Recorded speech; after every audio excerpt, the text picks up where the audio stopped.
How does a country end up in a war? What are the sacrifices that result? On this NSP Short, Kevin Newman shares his efforts to answer those questions through the documentary Revealed: Path to War.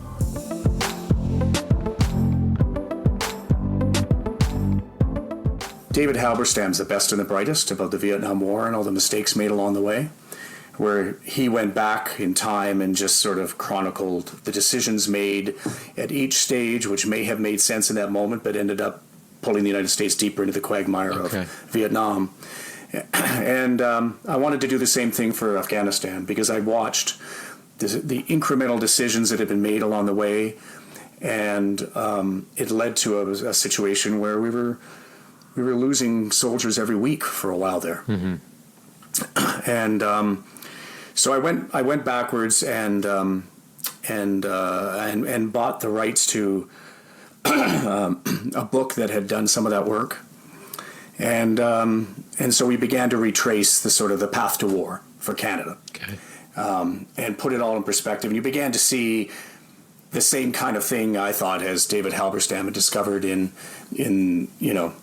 falling into Vietnam. And but what the piece lacked was what in the documentary world we call a character. In other words, somebody that people could identify with. Mm-hmm. And the Global National Crew had been on patrol with Matt. And I remember a good buddy of mine was a cameraman, and he was sending me stuff about Matt, and just what a freaking A1 guy that he was. Like, quiet, unassuming, hell of a leader, hell of a soldier, came from this incredible Daw family and all that they have come to represent. And that they had spent a fair bit of time with Matt, and he had the footage still. And at that point, when I was doing the documentary, I knew that Matt had died by an IED explosion. And so I knew what the story was, but I didn't realize that we had so much of Matt the man before he had passed. So sat down, watched the footage. I fell in love with Matt, not having ever met him, like many have. And and then we contacted his dad and his family and sought their permission to incorporate him into it. And his dad was interviewed as well. And then the piece aired. I didn't hear much about it. But then I started to see Matt, pictures of Matt in the oddest places. I interviewed Prime Minister Harper at one point, and behind his desk at the Prime Minister's office was his family and Matt. And I recognized Matt from the documentary. Really? Yeah. And then I said, why is Matt Daw there?